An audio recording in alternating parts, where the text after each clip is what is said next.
Appreciate everyone dialing in today and your participation in this afternoon's webinar focused on the Sage Grouse Initiative. Let me just start in big picture, and then I'm going to ask Undersecretary Robert Bonney to share some of his observations and his perspective as to what we're going to be talking about, but really celebrating today. Big picture, we launched this 5 years ago, so this is the 5-year anniversary, 5-year celebration of how far we've come in just a short amount of time. We launched this initiative 5 years ago with a focus on trying to bring collaborative partnerships to the table and to really approach widespread conservation on a very large geographic area, but using partnerships, networks of relationships, science and tools, and just know-how and gumption to go out and, on a massive landscape, target action in a way that's proactive, positive, and collaborative. And looking at where we have arrived today is just unprecedented, in my view, absolutely historic, the accomplishments that the partnership through the Sage Grouse Initiative have delivered. So over the next few minutes today, we're going to be talking about the big picture view and what this means across the 11 states, and really, I think, jointly celebrating what NRCS and all of its conservation partners have jointly delivered for ranchers in the West and what ranchers themselves, through their proactive and positive approach, what they have really brought to the table on their land. So, Secretary Bonney, welcome. Thank you for participating today. Thank you, Chief. I'll just say a few short words. I appreciate the opportunity to be here today. I've been involved in rare species conservation efforts for 2 decades, long before I became Undersecretary and before I came to USDA. And that gives me some perspective, I think, on the importance of the work that's been done under the Sage Grouse Initiative. And I just want to echo what you said, which is there's never been an effort that's been this comprehensive, this scientifically based, that's been so successful in working with partners on the ground to produce real conservation for the benefit of a rare species. And I agree with your comment that this is historic. I think the work that the Sage Grouse Initiative is truly path-breaking. And I think, of course, the agency can take some credit for that. But, of course, none of this happens without the relationships and the partnerships on the ground, whether that be conservation groups or, most importantly, our landowner partners, the ranchers that have been involved in this. And I think it's a true testament to the opportunities of voluntary conservation, of getting the incentives right, but of getting the relationships right on the ground. And so on behalf of myself, but also I know I speak for Secretary Vilsack, and just wanting to thank all the partners that have been involved in this. We see great progress to date and really look forward to continuing to work with all of you and with others to make this even more successful in the future. Wow. Thanks, Robert. So let me start at the beginning. In the beginning, in part, this was launched and pulled together with the Fish and Wildlife Service's designation of the sage grouse in these 11 western states as a candidate species for listing under the Endangered Species Act. And I know this has been a focus for many state fish and game agencies, as well as the Fish and Wildlife Service and conservation groups in the ranching and farming community in the 11 western states for many years, if not decades. So in response to this candidate listing decision, we at the NRCS sat down with our partners in all the states and other federal agencies and national conservation organizations and really figure out, okay, where do we go next? What do we do? And how can we make the best investments with the limited amount of time we have to make a difference for ranching in the West and to prove out that you really can have room for wildlife, but also, importantly, maintain the economic and overall sustainable approach for ranching in the West to ensure those ranchers are there for the long term, they can pass off successful operations to their kids, to their families, for generations to come. 5 years since that initial point, we had no idea how successful we would be, and I think we just never would have imagined the success that would have been brought to bear in such a short amount of time. So just within 5 years, NRCS alone, through our various farm bill conservation programs, we've invested close to $300 million in financial and technical assistance in this landscape. And we're going to be talking about in the next couple minutes what that portfolio of investments looks like. But that, in turn, also then leveraged, crucially, importantly, contributions from ranchers themselves, as well as from state agencies, other federal agencies, foundations, sportsmen's organizations, soil and water conservation districts, across the board. A whole constellation of groups came forward, all wanting to be part of a positive, collaborative, focused solution. they contributed another $128 million of their own financial and technical assistance investments in this landscape. The total investment now is close to $425 million. So that's a big number. We're going to kind of pull back the layers and tease apart what those investments look like. But big picture, that allowed then the Conservation Partnership to touch close to 6,000 square miles of rangeland in the West. 1,100 ranches participating in this in a voluntary approach, trying to bring solutions that work for their ranches, but also solutions for the landscape. In terms of 6,000 square miles, put that in perspective, that's a land area equivalent in size to 2 Yellowstone National Parks within 5 years. It's unprecedented, the scale and scope, what we've all jointly accomplished. So in response to the candidate listing decision and moving forward into this year, as the Fish and Wildlife Service is going to be considering where to go forward with the designation. And they, as everyone knows, have to, by the September, make a determination, make a decision, and analyze basically where to go next. And they had two fundamental questions, the Fish and Wildlife Service did, for not just NRCS, but for everyone involved in this conservation effort. First is, what has changed since 2010 when the sage grouse was designated as a candidate? Second, what is the certainty going forward that these conservation investments and activities will be maintained or enhanced or improved? Basically, what's the level of effort beyond 2015?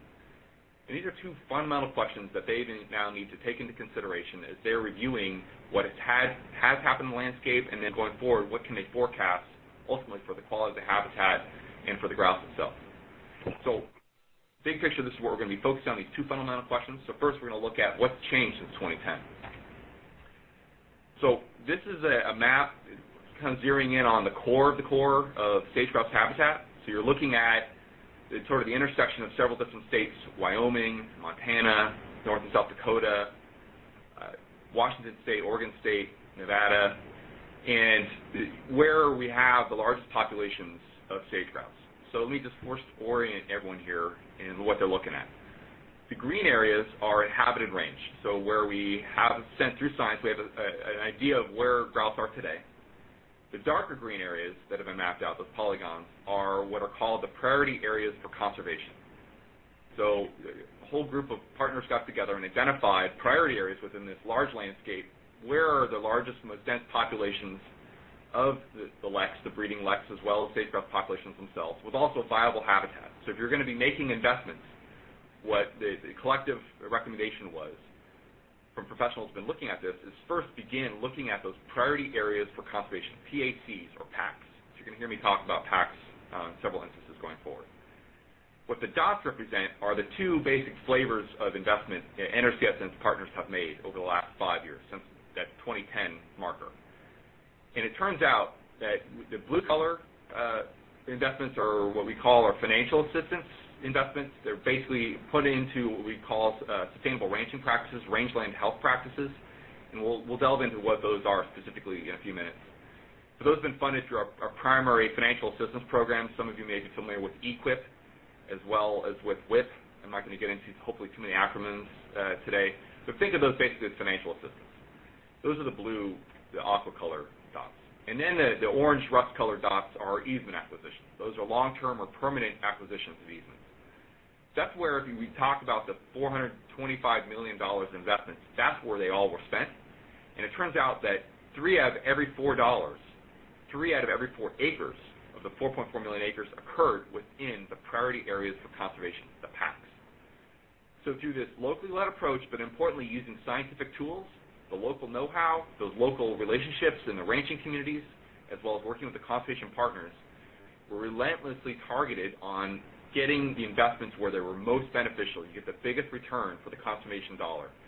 And we're really trying to focus in this large landscape. How do we assure we're making the best investments for ranching, but also they invest, in this case, best investments for grouse habitat? So stepping back a little bit, we're going to first talk about the conservation easement investments. And again, it's a similar story here in terms of the absolute targeting and the success of this targeting approach and what this means for grouse habitat. So we dialed back the map here. This is now a shot, an overhead shot, really of sort of 2/3 of the United States, from the West Coast all the way into Dakotas. And again, to orient everyone what we're looking at, again, you have the green there, which is the inhabited range, the darker green being the priority areas for conservation. The yellow dots and the fringes are mapped easement acquisitions where NRCS has put funding into easements. And you can tell that this agency's approach historically, where we've had a resource challenge, largely historically through our Wetlands Reserve Program, the focus, statutory purpose of that program, but our agency's focus has been on migratory bird habitat. So whether in the east, where you're looking at the prairie pothole region in the Dakotas, where we're putting into long-term cover, habitat and protection at the potholes, to on the western flyway, starting in the Central Valley of California and Sacramento Valley, going all the way up the flyway into Oregon and Washington State, we can target acquisitions to protect needed habitat for critical species, but also for water quality and water quantity purposes. But historically, we have not used the easement tool with real, I think, dedication and focus up until recently in the Sage Grouse range. So beginning with the real easement programs, this agency is responsibility for managing over the last several decades. Beginning in 1992 through 2009, we had acquired with partners and landowners around 90,000 acres of easements in inhabited Sage Grouse range. So now we're kind of coming into the center part of the map. And all those easements that are colored, the brown, orange color, are easements that have been acquired by the agency in priority areas for conservation. Since the launch of SGI in 2010, we've added to our portfolio of long-term, in most cases perpetual protection of range, an additional 360,000 acres of easements just in 5 years, which brings our total easement protection portfolio in the Sage Grouse range to over 450,000 acres. In just 5 years, that means we've increased our easement acquisition by over 1,800%. And those easements historically used to be relatively small. These are small tracts, small holdings. We've expanded the size of these easements 4.5 times. So we're getting large tracts, large blocks of land.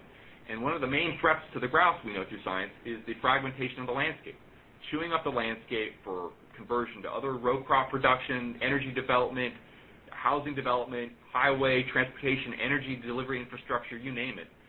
Just all needed part of the economic fabric of the West. We, of course, get that. But that's also a primary threat to the grouse. So how do you then, within this landscape, provide room for ranching, provide room for grouse, but also provide room for economic development? And that's what the easements provide for. With a targeted, focused approach, like with the Wyoming State in its executive order and their core strategy in Wyoming, has been precedent-setting and identifying room for grouse, but also room for economic development activities. And so we're now, with the voluntary approach that in the partnership with ranchers, we're getting large acquisitions. And it turns out 94% of those easement acquisitions are permanent. So if we're talking about the long-term management of the range, the long-term sustainability of the range for ranching, but also for grouse, to have, just within 5 years, an additional 360,000 acres under long-term perpetual protection is an incredible accomplishment. And close to 80% of that protection is within the priority areas for conservation. With our partners and our landowners, we're locking down forever the protection of needed habitat, not just for grouse, but for hundreds of other species in the range, but also, crucially, for the cows that we need to provide for food for the American consumer. So I'm going to zoom in, and you saw on that previous map, we highlighted a little section there in western Idaho. It turns out that's where I just went next. This is one of the success stories. One success story, and we have lots of success stories in terms of easements acquisitions, but it's something we really want to highlight in how partners are helping us, working with the ranching community, to put this in place, and how it can work not just for grouse, but really works for a community and for an ecosystem.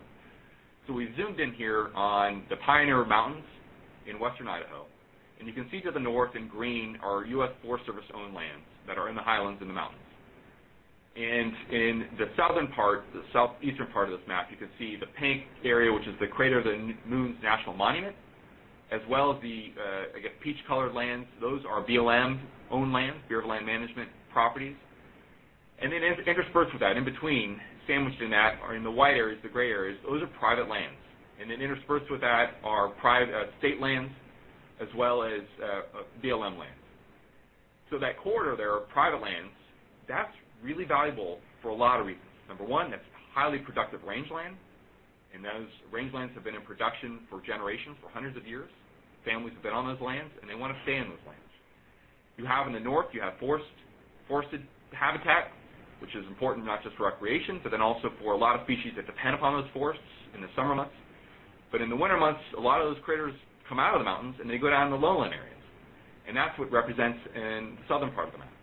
So in between that, the private lands, it turns out, are a crucial migratory corridor for sage grouse, but for all sorts, a constellation of other animals that depend upon those lands for their migration. Their migration routes they've used for millennia to get from the mountains to the lowland areas. But you can tell also then this is an area of world-renowned recreation opportunity. You have Sun Valley there to the north. So you have a lot of folks coming in, and a lot, because of the view sheds and the recreational opportunities, this land is incredibly valuable. You have a lot of people coming in this community wanting to buy a little slice of paradise, and they want to live in this community. And that's where we get the intersection then of the ranching community and wildlife. And working with NRCS and conservation partners, what do we do? You can see the green acquisitions there are actually easements that were in place prior to Sage Grouse Initiative, about 10,000 acres. And so working with partners like with the Nature Conservancy, we worked with the ranching community, and they really wanted to protect this landscape for their families, for their culture, for their economy, for their way of life. They really wanted to conserve this place, to maintain what makes it special, what makes it viable, but they wanted to maintain its fabric, not just for the environment, but really for the ranching community. And so working in partnership with the ranchers, but with organizations like the Nature Conservancy, NRCS and its partners cobbled together an additional 70,000 acres of easements just within 5 years. And this is what this landscape looks like today. So you can see closed easements in the bright green, and you can see the cross-hatched easements, and those cross-hatchings, the green and the orange, are easements where NRCS through SGI invested funding. So the cross-hatched green are closed easements, and the cross-hatched orange are easements that are in the process of going through the closing, and we hope to get closed in the very near future. And you can see through a volunteer approach, working with the ranching community, you can protect this rangeland, provide for those needed, crucial migratory corridors, but also maintain that land, the integrated landscape for ranching, but importantly, what we're talking about today, also for sage grouse. So just within 5 years to get 70,000 additional acres from this landscape, it shows how you can stitch together public lands and private lands and have them work as a system makes for successful, sustainable ranching, but also for successful and sustainable wildlife habitat. Shifting gears a little bit, dialing back out again, we're going to talk about rangeland health. When I talk about rangeland health, there's sort of three groups or categories, and you can see the key in the upper left part of this map. You have grazing systems, prescribed grazing practices, and other infrastructure we put in operation to help ranchers be sustainable with their range and pastures. And then you also have seeding practices, both planting of sagebrush as well as planting of native seed and warm season grasses.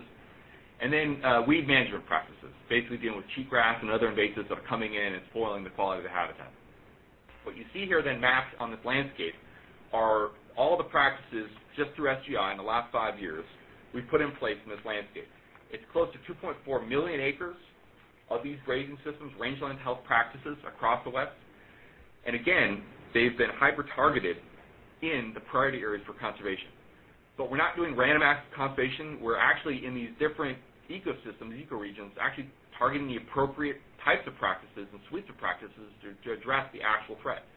So, for example, on the eastern side of this map, looking in the Dakotas there, we're working with ranchers and putting in place practices like sagebrush planting, weed management, native seed planting, prescribed grazing practices to really help ranchers maintain the quality of their range so they can continue to run cattle and reduce maybe the temptation or the economic need to convert that land to other types of production. Moving up into Washington State, you can see how, again, we've just been hyper-targeted around the priority area for conservation there. There, the pressure is a little bit different. In a hat tip to the USDA's Farm Surface Agency and their Conservation Reserve Program. They and the farmers in that community had enrolled about 1.5 million acres of cropland into the Conservation Reserve Program. As many folks know, though, a lot of those contracts are now expiring, and those acres are coming out of contract. So they have been under many years of long-term grass cover. Well, now what do we do? And folks got to make a living. They got to make their property payments. They got to make a mortgage payment. They want to be making economic, living. They're business people. They got to make a living off the land. So what we're helping put in place in that region is actually, again, ranching, prescribed grazing practices, rangeland health practices, but also the critical infrastructure to support grazing, to keep that land in grass. So that can be including interior fencing, perimeter fencing, water troughs, other livestock infrastructure that then makes it viable for these folks to run cattle as opposed to plow that grass under and plant. And so, again, this is about having successful ranching and maintaining a rural economy, but also then protecting a habitat, in this case, which is vital for grouse. Then moving south to the border of California and Nevada, I'm going to zoom in next in the next slide to talk about more specifically another success story. So I know this map is a little bit, the screen is a little bit intimidating, Rorschach test here. Let me just kind of walk folks through a little bit what's going on. Let me start on the right side of this map. What this is a new tool in cutting-edge science that through the Sage Grouse Initiative, we all have co-invested in new science to help locally led conservation identify the right types of practices. So you can see here the map of California, Nevada, Oregon, Idaho, Utah. You can see these different color splotches within the priority areas for conservation. And what this is overlaying this concept of resistance and resilience, basically looking at NRCS soils data, the types of soils, but also looking at the soil moisture regimes and also other threats, really mapping out and overlaying, first, where is the landscape, because of the soil moisture regimes and the types of soils, it's going to be less able to withstand threats, such as invasive weeds, but also fire. So if there's a catastrophic fire event, what is that landscape's ability to recover into valuable habitat? But then overlaying areas of high risk of disturbance, areas where there's a lot of birds, where if there is a severe event, like a fire or cheatgrass takes off, where is there then a lot of potential impact to sage grouse populations? And that turns out to be the red splotches. So moving up to the upper left part of this, we zoomed in then on the border between Oregon, California, and Nevada.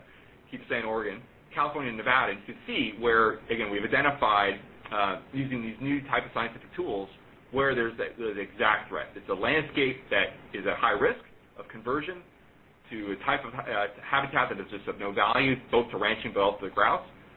But then also there's a lot of birds. And then you can see in the lower left then where we've hyper-targeted, again, a very good correlation in terms of our investments in sustainable ranching practices, rangeland health practices, but overlaying that where they're most needed, most beneficial to protect the habitat and ecosystem both for cows but also for grouse. Another threat in the west, particularly in Oregon, but other western states, is the encroachment of conifers and junipers. So as many know, because of the loss of fire in these ecosystems, there's been a spread of these conifers and junipers across the range.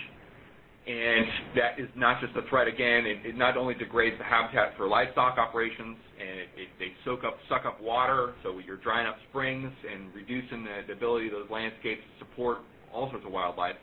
It turns out when the trees move in, the grouse leave. So again, to orient folks a little bit to what this slide is going on here, let's start on the bottom right quadrant. I know it may be kind of hard to read, but this is, again, through SGI invested science, what we're learning, things that we didn't know 5 years ago, we now have a much better understanding of today. On the x-axis, the bottom axis there, is the percent of conifer cover, where there are more trees. It turns out, we learned from the y-axis, going up the upper side there, that's the probability of having a viable lek, there being bird activity. It turns out for every 1%, just 1% increase in conifer cover, you have basically a 10% decrease in there being probability of sage grouse on a landscape. And so by the time you get down to just 4% conifer cover, so very early transition, successional transition from range to conifer, basically the birds will leave, they're gone. And so then you can look up phase 1 and phase 2 are kind of an early succession from range to conifer cover. You can see the early invasion of conifer, what that looks like, to a phase 2 where you have a mid-succession habitat here moving from a range to a more forested canopy. Then, through science, because this takes a few trees to impact the quality of the range for grouse, that then tells us we got to jump on that and get those trees cut in that type of environment to prevent it from really getting degraded to a point where grouse just will not be there at all. But it turns out when you get a lot of woody biomass, of course, that also then exponentially grows the risk of catastrophic fire. So not only are you treating this landscape in maintaining its quality for grouse, you're also then reducing one of the primary threats in this part of the country, of course, to invasive weed spreads, cheatgrass after a fire event, but also catastrophic events that impact wildlife, but also infrastructure for ranchers and rural communities. So then moving over to the left side of this map, you can see where we have invested in terms of those dark green splotches. We've, again, hyper-targeted conifer cuts in priority areas for conservation. It turns out we have cut, just within 5 years, over 405,000 acres of conifer, which is an incredible accomplishment just within 5 years. And it's a really impressive result where, again, where you get some know-how, get a little science to help target action, and then get the partners involved, just get out of the way because they're going to get it done. So this is a huge success story, and it turns out 81% of those cuts were in the prairie areas for conservation. Again, just emphasizing how we're absolutely targeting the action where it's needed most. But there's also then a real success story. And I'd like to talk about Oregon. I was mentioning Oregon earlier. I got Oregon on the membrane. Oregon here was a leader in terms of using science to help us target conservation action. So on the left side here, you see those bar graphs, the columns. So prior to 2010, we were doing conifer cuts in Oregon. And you can see it was okay. We're doing a good job, but not at the rate and scale needed. So by 2009, cumulatively, we'd cut maybe 15,000, 20,000 acres at most of conifer. But then we put in place a dotted line there. It shows then, kind of pre-post test what happens when you get SGI involved. And you can see the absolute exponential growth in cutting be due to the investments in the catalyzed action brought through the partnership and SGI. And what also really helped here was the business strategy of Oregon itself, and they invested in technology and mapping capabilities to then map out where are the conifers first, and then how do those conifer encroachments overlay with the priority areas for conservation, which is then on the right. So on the right, you see the splotches again, looking at where the priority areas, the packs are, where we need to invest in conservation. And the color coding is where the dark red and the orange turn out to be a lot of encroachment, and therefore a higher amount of invasion. Therefore, that's where you need to invest the absolute action. And you can see then the green splotches being where we actually have certified cuts. So we've, again, relentless targeting, but in this case, tackling the problem where it's needed most. And it turns out, again, a huge success story. So we broke down basically 4 populations of sage grouse in Oregon. So you see the Central Oregon population as an example, and because of this mapping strategy that the state of Oregon took, they identified, for example, the Central Oregon population. They looked at the private and public lands. In this case, we're only focusing on the private lands. It turns out there were over 80,000 acres of early successional conifer invasion in the priority areas for conservation for the Central Oregon population. Well, through SGI, just in 5 years, we've cut 68,000 acres inside those packs. Basically, for the Central Oregon pack, we've taken off the table 85% of the threat just in 5 years. Basically, for that Central Oregon grouse population, we fixed it. It's gone. We've taken the threat away. For Oregon overall as a state, because we've cut close to, in this case, close to 200,000 acres just in Oregon, we've taken off the table the threat, just close to 70% of the conifer threat for those 4 Oregon populations just in 5 years. So I'm pretty confident in the next 4 years we're going to take care of Oregon's threats. And this is where I'm going to talk about in a little bit what's next, the sort of business investment strategy and the targeted approach to the right action in the right place using our partners and our networks, where we really, I think, are going to be even taking this to the next level in terms of this collaborative targeted approach to conservation. So what's next for SGI? So again, big view, incredible accomplishment that could not have been done without the collaboration of ranchers. And it really shows the proactive positiveness of these ranchers. When you present a challenge, they're going to go after it. Just give them the tools, give them the resources, and do it in a voluntary collaborative way, they can get it done. And it took a whole network of partners in every state to make this happen. This is not about any one agency or any one group. This is really about all of us coming together making this possible. But then going forward, how do we maintain, if not accelerate, momentum? And I'm absolutely bullish. I'm really excited and absolutely positive we are going to make a difference going forward. So first, I'm going to talk about kind of what we're going to be investing in terms of our farm bill conservation programs, what NRCS is going to be bringing to the table to this partnership. What I'm going to talk about then is starting for the next 4 years, starting today, really we've already started in motion for this fiscal year.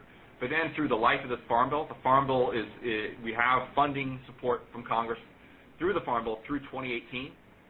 And really then, what can we accomplish using the farm bill programs in our field-level delivery infrastructure over the next 4 years?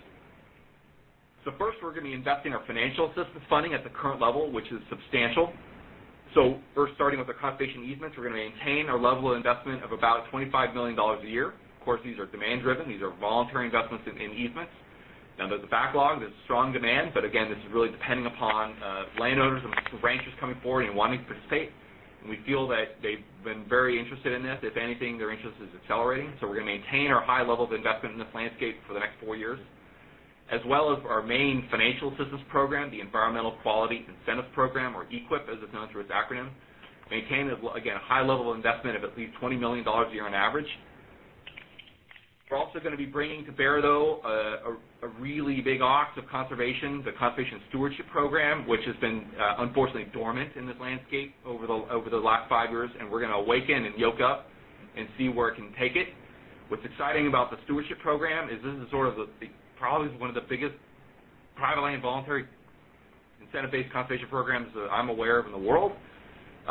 Today, we have at least 67 million acres under contract across the United States, and we're looking to bring another 7 million acres in this year alone.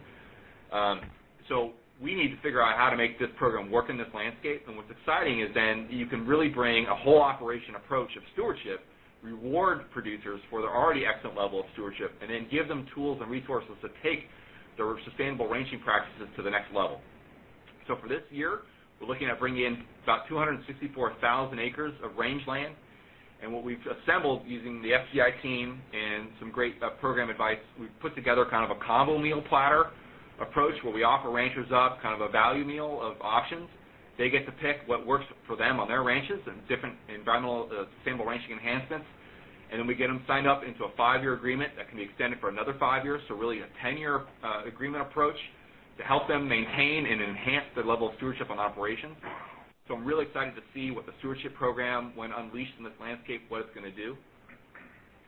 And then also the new Regional Conservation Partnership Program, which is, again, a locally led, partner-driven approach to investments in conservation, and we saw right out of the gate what this can mean for sage grouse. So one of the largest projects we funded this year was for Oregon, again, for their collaborative approach to funding sage grouse conservation to help support their CCAAs in Oregon that will then provide investments in conservation, but then also in regulatory certainty instruments for landowners, that if they're taking good actions, they then know from the Fish and Wildlife Service in the state of Oregon that they're going to be cool. They've done everything they need to do. They don't need to worry about ESA in sage grouse conservation going forward. In total, we put another $9 million to be matched from Oregon and other partners, another $9 million for a total $18 million investment. And that's just for one state alone. And so we're going to be coming out with another sign-up this spring, and I'm very excited to see what else will get unleashed in sage grouse country through the RCPP, Regional Conservation Partnership Program. So not counting CSP, not counting RCPP, we project at least $200 million of additional financial assistance through our EQIP program as well as through the easement program into this landscape. When you add CSP and RCPP to the table, it's going to vastly exceed that, but we're being, I think, modest, perhaps shy, talking about what our overall investment is going to be for the next 4 years. That's just on the financial assistance side. Then they're also going to be talking about capacity, the men and women that make all this possible. Without them, we absolutely cannot do it. So we've been, over the last 5 years, have invested in this, what we call strategic watershed action teams. Don't ask me where that name came from. It's a long story, but they're called SWAT or SWATers. Hopefully many of them are on the line today.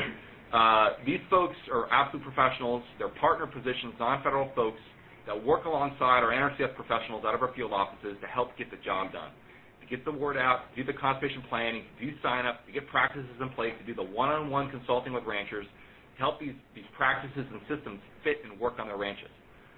So I've committed to another $5 million to maintain the FGI science, communication capacity, and field capacity.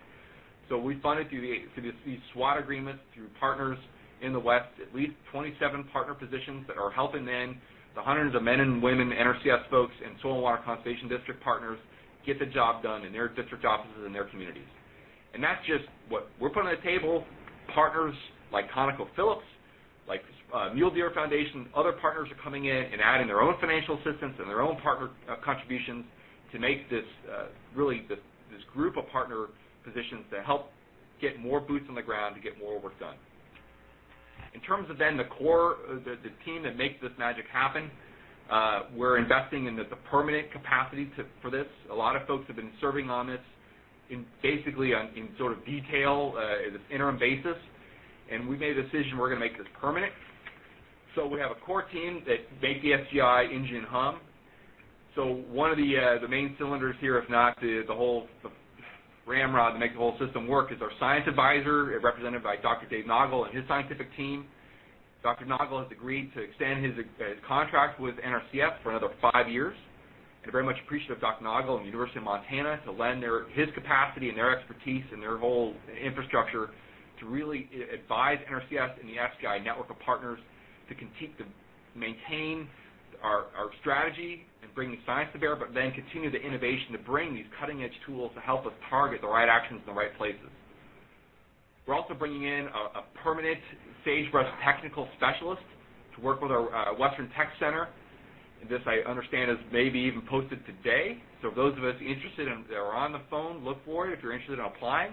This is a permanent position that's going to be part of the core Sage Grouse team, helping this initiative over the long term continue to devise the right practices, the right place, and help with that network of partners get the job done. And then we're going to be advertising real soon a regional working lands for wildlife. That's what that acronym stands for there, LWLFW, Working Lands for Wildlife. A regional coordinator that's going to be really helping to lead the SGI effort. But then once we kind of get this SGI version 2.0 strapped down and rolling, really then shift and think about how do we take some of the secret sauce that we've learned out of SGI and expand that across the West, bringing solutions to other regions of the U.S. Some of them we're working with ranchers in the Southwest to address riparian habitats that benefit the western willow flycatcher and other species in riparian zones in the desert Southwest, as other critters across the West that we haven't even thought about yet. But taking a real landscape approach, taking this collaborative science-based approach to work with ranchers and private landowners to protect their operations and their investments, but also provide room for high-quality habitat. We really want to build this out and not just this be a one-off experience, but really this be how we do species and rangeland conservation in America. And then SGI version 2.0.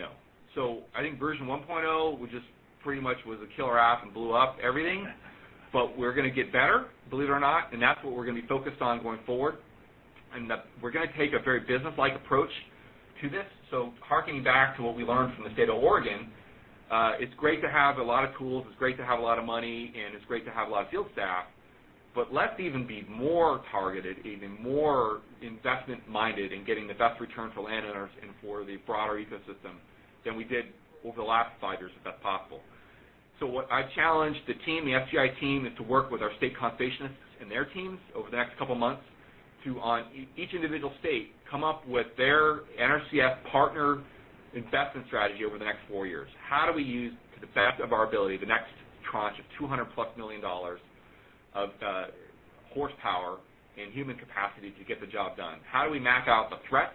How do we prioritize those threats? And then make sure we're investing in the right place to get those threats taken off the table as quickly as possible and provide the best return on investment for ranchers, but also for the public. So that's something we're going to be focusing on. This is on an internal NRCS navel gazing exercise. This is something we really want to sit down with our partners, with our state agency folks, private partners, federal partners. We really want this to make sure we're bringing the right tools, with the right know-how, really identifying those core threats, and then go after those threats in the best to our ability. So that's kind of the big picture, both as to what changed in 2010 and then where are we going 2015 and beyond in terms of what is our level of commitment. I think we've demonstrated, the partners being the we, have demonstrated what has changed, and it's just, in my view, can't say enough good things about what happens when you get dedicated people who are really smart and passionate together, what they can do. They can really, literally, in this case, they are changing the West. It's not changing how we approach species conservation in America. It's hard to understate the importance of this and the success of SGI. And I'm really excited to see where SGI, the team, and the whole network of partners takes us next. It's actually, for me, it's been fantastic to just be sort of a passenger in this train as it's been rolling down the tracks and to see where this is going.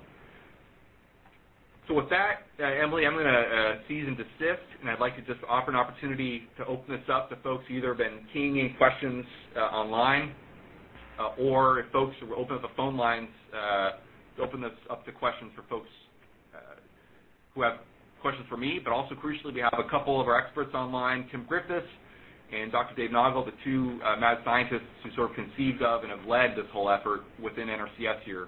They're also available to ask questions, or answer questions, I should say, or repair any of errors I made. So with that, Emily, I'd like to open it up. Thank you. All right.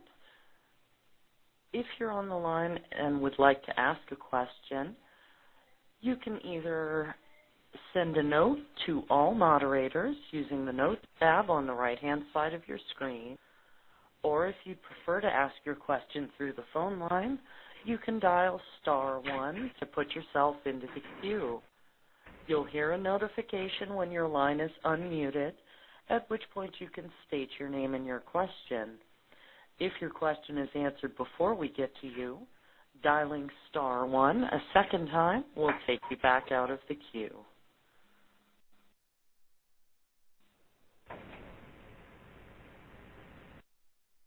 And we have not had any questions come in just yet, but that's *1 or send a note.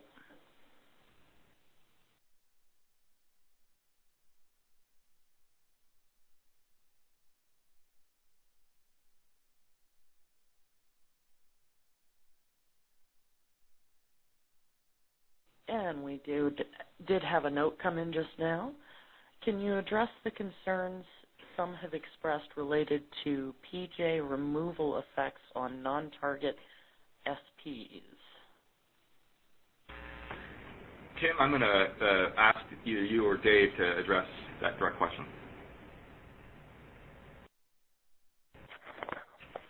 Yeah. Actually, I'm going to pass that one to Dave Noggle. Great. Greetings from Missoula. I'm not aware of concerns over non-target species with PJ removal. I am aware of a couple of new papers that show the spin-off benefits of PJ removal to sage steppe obligate songbirds, and I know that the big game community, specifically mule deer community, is dovetailing into SGI because mule deer declines that have coincided with PJ encroachment are large, and when the trees go out, the forage comes back for mule deer. So I'm aware of those benefits, but I haven't heard a lot of negativity about PJ removal to non-target species.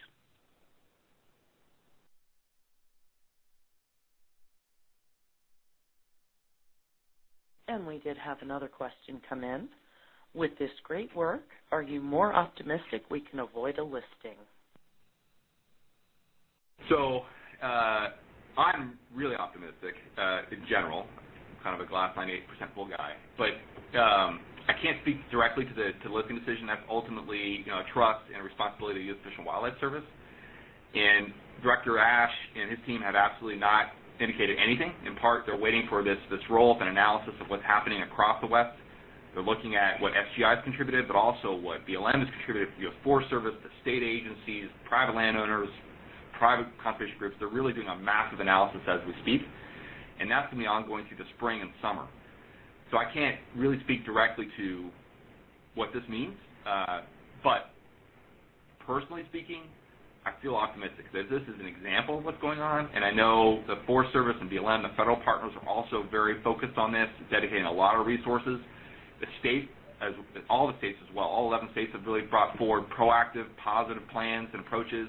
I've mentioned very briefly Wyoming, but other states too also are coming up with their own approach to how to prioritize and be business smart in terms of their own investments and land stewardship. So I think if you look big picture, yes, I'm very optimistic. But at the end of the day, I defer obviously to the Fish and Wildlife Service and their trust responsibilities.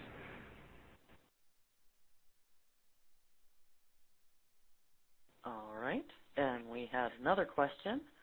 We are really pleased with the efforts and the results, but are more than curious as to what happens with efforts, commitments, and funds if the dreaded listing takes place. So all I can talk about is what NRCS will commit to, and my commitment is solid. We are not shrinking violets, and no matter what, we're going to maintain this level of investment, and even if there is a listing, we're going to, if anything, double down and even be more targeted and have to be more workmanlike in terms of our approach. This is really a big deal, and what we've uncorked over the last 5 years, I don't know how you stop it, frankly. It has its own momentum, and we are going to be, notwithstanding whatever the decision ends up being, maintain our commitment to the ranchers and how we really want them to be as successful as possible. And so our level of financial support and investment is going to be core. But one of the things then too I just want to mention is that very briefly I talked about the RCPP project and the partnership with the state of Oregon and their certainty approach and through their CCAA arrangements. So we have also been working with the U.S. Fish and Wildlife Service on this concept called ESA predictability, or many refer to it as regulatory certainty. So the premise is pretty basic, and it's this: if a rancher works with us, works with a swatter position or a district conservation employee or NRCS conservationist, they take a look at their operation, they put in place some good conservation practices. And by good, what I mean by that is we have already sat down with U.S. Fish and Wildlife Service and looked at what are the core set of conservation activities that are the best thing you can do for sage grouse and the best thing for removing threats. Turns out there are about 40 of those practices, 4T, and we have even went a step further in what we call, quote-unquote, conditioned those practices. It means we buffed them up so they're even better, even sort of a A-plus practice to help remove threats but also provide better benefits for sage grouse. Those are things like tagging fences, putting in escape ramps in water troughs, prescribed grazing practices and systems, seeding practices, all sorts of stuff that's really beneficial. What U.S. Fish and Wildlife Director Ash has agreed to, and what we have in partnership with Fish and Wildlife, and also crucially with ranchers over the last several years, those of us that work with us through SGI and put in place these practices on their operations are getting ESA predictability from U.S. Fish and Wildlife that they have taken the right practices, they've been proactive, and they get recognition in the event of a listing decision. They will essentially get a take permit from U.S. Fish and Wildlife Service for their conservation ranching systems on their ranches. But that is a fancy way of saying they don't need to worry about ESA. They've been proactive, they've made the needed investments in the operation, and they're not going to be asked to take additional action. They've already made the right actions, the right decisions to benefit the grouse, but also benefit the ranches. And so they get recognition. So in the event of a listing decision, they have that predictability from the U.S. Fish and Wildlife Service. So that's an example, too, that of the tools that we've worked on with U.S. Fish and Wildlife Service and the states to help identify some measure of support, but also recognition for the proactive investments ranchers are making, too, on their operations that will hopefully help people a little bit in the event of a listing decision feel comfortable in continue making conservation actions, investments on their operations going forward.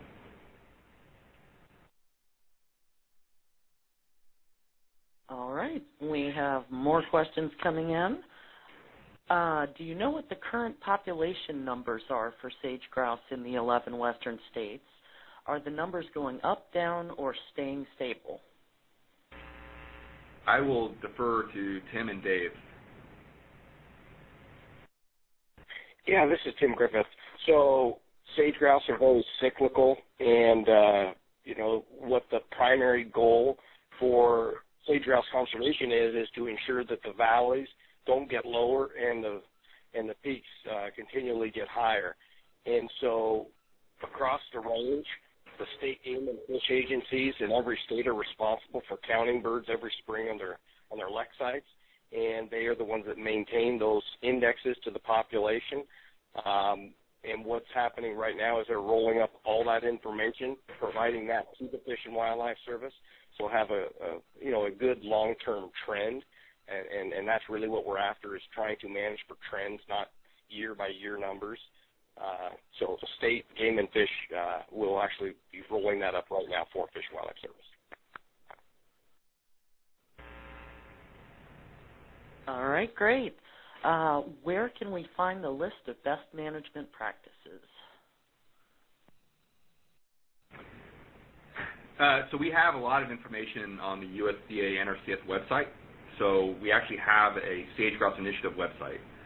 But we also then, there is the NRCS SGI website where we have a lot of really good information on, including the summary report that I just sort of walked through on high levels with this PowerPoint. Then there's actually a Sage Grouse Initiative standalone website where there's just a ton of good information, a lot of facts, and a lot of really good information on that website. In terms of those conditioned practices, Tim, is there a place where those are identified? Yeah, absolutely. So the first thing I would do is go to that sagegrouseinitiative.com website and go to Meet the Staff, and you'll see a PDF of NRCS Sage Grouse Initiative state lead in each of the 11 states. Contact that person, and they can provide you with a list of the specific requirements in their state. So we conferenced with the Fish and Wildlife Service in a worldwide fashion where we got agreement for what conservation measures we were going to implement for practices across the range. But then we went one step further, and we sat down with each of the state game and fish to write some of the specific timing restrictions we would put on practices or distances. And so Colorado and Wyoming, for example, might have slightly different requirements. So that's why I would go to that specific state lead to get the best management practices for that state for the initiative. All right. How do you envision lands enrolled in SGI also being used for mitigation, since federal funds cannot be used to subsidize someone else's impacts? So there are organizations thinking about that very question, and I'm aware of a project in Wyoming specifically where they're working with the U.S. Fish and Wildlife Service to help put together mitigation banks, not just for sage grouse, but for other migratory birds in the region. And there's potentially a bank coming online in the near future that's going to be massive in scale that will benefit not just Wyoming, but I think the other 11 western states. And so there are people working on that very issue. And we're actually at NRCS, what we're helping to do as well, we have funds through some of our programs. They're called innovation grants. And we have put innovation grant money with some of these partners to help answer that very question, to help develop the tools and methodology to establish mitigation banks that then can tap into private money, private resources to do that very thing, to allow for mitigation banking, to allow for economic activity and development, but also then ensure rock-solid habitat for grouse or for other species that are being mitigated. So look for mitigation banks coming online, I think, relatively soon, but this is something the banks are working with Fish and Wildlife Service on. Great. The next question, has NRCS worked with the U.S. Fish and Wildlife Service so they give due credit to volunteer conservation measures? Yes. U.S. Fish and Wildlife Service have been fantastic partners with us from the very get-go. We've worked with them as we've devised and designed the Sage Grouse Initiative with this concept of ESA predictability that I talked briefly about. Again, we, back in 2010, I believe, Tim, we basically sat down, you guys went into a room for I don't know how many weeks and hammered out what was called this conference report, which identified those most beneficial practices and put together the whole framework on this ESA predictability. And that whole notion is identifying how to recognize and reward voluntary acts of conservation, to give private landowners credit for voluntary actions they have already taken or plan to take or will take. So, yes, we have been working very closely with Fish and Wildlife Service, or what are the ways to not just count like we have here, kind of roll up their actions, but really from an ecological standpoint, but also from a regulatory framework, how do you give credit to those landowners? And we have been working very closely, and Fish and Wildlife Services have been great partners with us in working through that approach. And again, SGI has been absolutely cutting edge, and they led on this approach from the very get-go on ESA predictability, and trying to bring this, giving landowners credit for voluntary actions is, at this scale, is relatively unprecedented. I'm not aware of it ever occurring anywhere else at this magnitude. Fantastic. I do have top of the hour. Do we have time for about 3 more questions? Sure, 3 more questions. All right. So has the U.S. Fish and Wildlife Service committed to providing partner funding to maintain the SWAT positions through 2018? So the USDA Natural Resources Conservation Service has dedicated funding to maintain those SWAT, the SWAT positions, yes. Other partners have also, most recently ConocoPhillips has come forward with a very significant investment to help fund these positions. And I know U.S. Fish and Wildlife Service Partnership for Wildlife as well. They have resources they have dedicated over the years as well to this. And I know the Partners program is very dedicated and is always interested in supporting the SWAT positions. And when they can, they are putting in financial resources as well. But I can't speak for Director Ash and his team. I would defer to them going forward what their commitment is. But if history is any measure, yes, I have no doubt they also will continue to be core partners with us. Great. As to the predictability, one, will individual ranchers get an EOS permit? And two, how will the practices be audited to ensure they are maintained for the life of the EOS? So I'll talk big picture, and then Tim, if you want to kind of go a little bit deeper. They are going to get, in terms of when they sign up with us, they get practices in place. They actually get, as part of their contract and their conservation plan, they get official documentation from the Fish and Wildlife Services that recognizes the proactive steps they're taking and what that really means in terms of their responsibilities or the benefits, in this case, for getting that predictability. In terms of going forward, in terms of the accountability, what we've worked out with the Fish and Wildlife Service is it's going to be a self-certification process that the ranchers themselves will identify and work with NRCS and our SWAT positions, but really people, the Sage Grouse conservationists that help them and the team that help them identify the needs in their operations and put in place the conservation systems, they will self-certify, and then periodically we will work with those ranchers to help them do adaptive management, to then identify how the systems and practices working, are they still in place, how do we go forward together and put this in place. But to be absolutely clear, this approach is absolutely voluntary. If a rancher at any time decides this is not working or they're not interested in participating anymore, that's great. And there's nothing more that's required from these ranchers. It's a strictly voluntary approach. But through the self-certification approach and then working with NRCS and our field infrastructure or partner positions, we can then periodically ensure those practices are still working on their ranches and ensure that they're maintained and functioning well for the rancher but also for the wildlife over the long term. Tim, if there's anything you want to add, we'll welcome you to step in. Oh, well said. I think I just add two caveats. One, that predictability for the landowner is provided immediately when they implement those practices.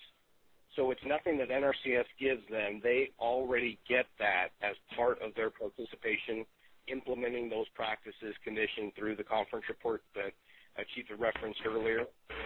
And then the second concept is reporting those actions to be aggregated by NRCS and provided to the service to get credit in the list of the That is really where we're developing a voluntary landowner self-certification process. Every year the landowner says, yep, I'm still maintaining this, and then we can aggregate their data to inform the decision. And then the second part of that is we would visit it once every 5 years and make any adjustments as needed.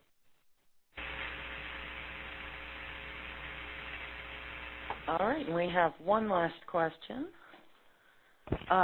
For habitat restoration following a fire event, what are your thoughts using introduced perennial species to help compete with annual grasses such as cheatgrass and medusa head?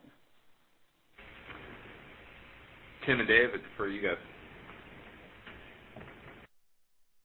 Oh, this is Noggle. I don't think that there's a one-size-fits-all to that question, and so I would direct folks to the new Chambers et al. Publication that the Chief spoke about in his presentation on resistance and resilience.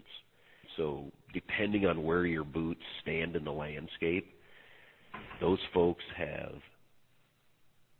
peeled the onion back on that system and looking at soils, temperature, elevation, species composition. We have a much better understanding now of that system that before a fire or after a fire, how we should proceed.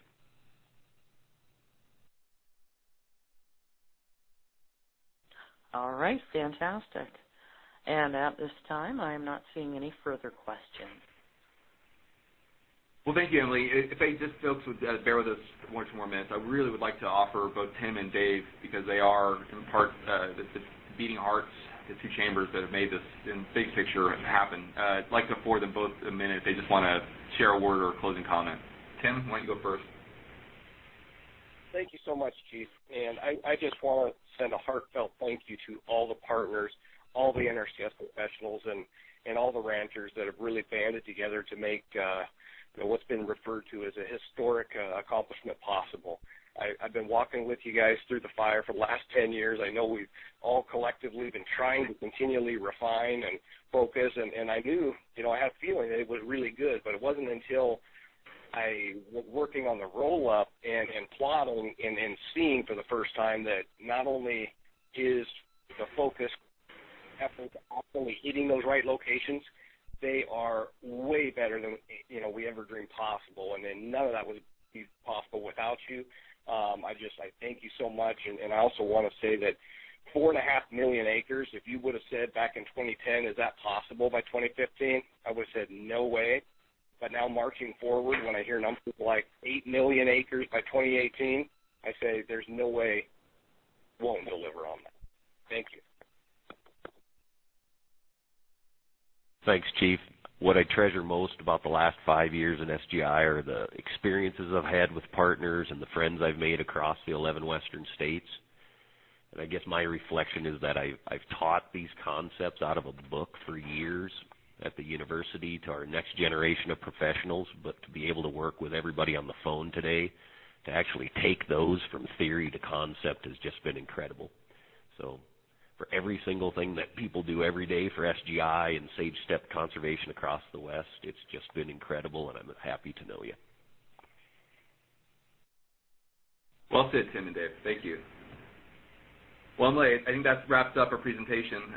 Personally, I would like to thank again everyone for taking time out of their schedules to visit with us today, and I think to hopefully riotously celebrate the 5-year anniversary of SGI. I think, again, historically, it's unprecedented, and what you all have done out in the States and in the field is just incredible. And like Tim and Dave said, heartfelt thanks to all of you for making this possible and for delivering for the ranchers and for the broader ecosystem. So thank you.